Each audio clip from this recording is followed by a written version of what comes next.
I know. I tell you another thing. All that was eat Campbell's Chunky Soup and lose playoff games. Who, McNabb? Yeah, McTrash. Let's roll right into McNabb. Since you're a big Eagles fan, McNabb is officially going to retire as the Eagle tomorrow. What do you think about that? He should. I mean, and to be honest, I think when it comes down to it, when the Hall of Fame voting, McNabb might one day get in. Because if you look at the guy's numbers, you didn't win the Super Bowl, but you don't always have to win a Super Bowl to get into the Hall of Fame. I think he did a hell of a job in resurrecting the Eagles. Because if you look at the Eagles pre-McNabb and then during the McNabb era, I think him and Andy Reid made a great combo for a long time.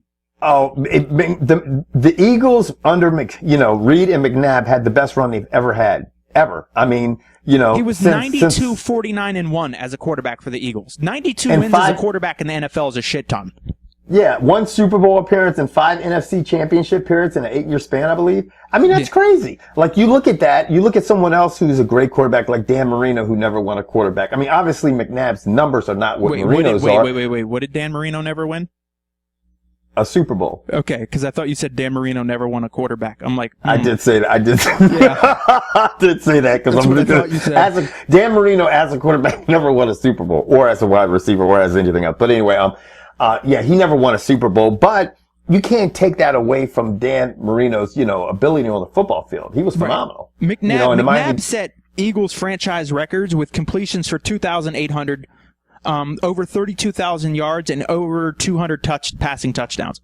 I mean, I understand those are franchise records and not NFL records, but that's a hell of a body of work. I mean, if he gets into the Hall of Fame, great. If he doesn't, I mean, I guess I understand that as well because he doesn't have the Super Bowl to help. I think if he had at least 1 Super Bowl ring, I'm not saying he'd be a shoo-in, but I'd say he stands a pretty good shot.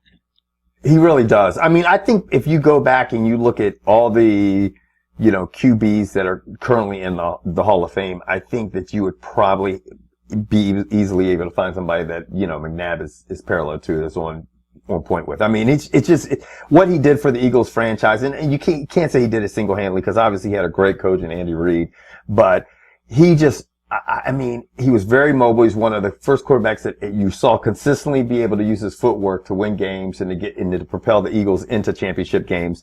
And for his time, I think he was fucking great. I hated seeing him sitting, as being a Washington Redskin fan, I hated when we went up against Donovan McNabb because you felt like anytime one of your defensive linemen was getting close, he'd say, see ya, bye, and it was a wrap. Dude, and I'm going to tell you that one, I don't know if that was a Monday night or a Sunday night game, but when you guys decided that covering Deshaun Jackson was not on the defense's thing to do, and that Bama, oh my God, it would look like a track meet. I think they scored 42 points against y'all that night. Yeah, I mean, he really was. He was one of the quarterbacks that you saw. You saw these mobile quarterbacks that, obviously were mobile, and then they went to their legs first and passing second. McNabb was a pass first guy. Then he used his legs, and not only that, he had success doing it for a long time.